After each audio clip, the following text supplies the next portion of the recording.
শুভ সকাল বন্ধুরা। আমি সকালে উঠেই আমি দাঁতটা ব্রাশ করে নিচ্ছি। দাঁতটা ব্রাশ করে এখন আমি ছান করে নিলাম।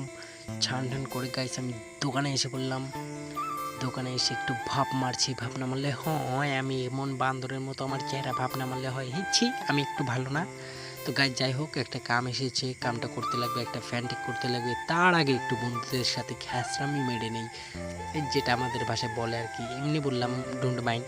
তো একটু বিটলামি মারার পরে দোকানটা একটু ঘুরে চুরে দেখলাম। দেখার পরে একটা কাস্টমার এসে গেছি। কাস্টমারটা আমাকে পোজ দিচ্ছে, বলে দাদা তুমি ব্লগ ভিডিও করো। তারপর আর একটা কাস্টমার এসেছে, এটাকে বিদায় করলাম পাইকারি মাল ছেড়ে করে।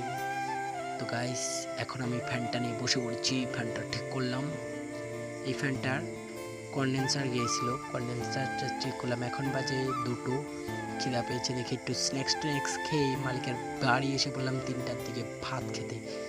ভাত টাত খেয়ে এখন আমার পঙ্কিরাজকে নিয়ে আমি যাচ্ছি দোকানের উদ্দেশ্যে। গায়ে যে গরম, ভাই কি গরম, আর কমু কি যে গরম।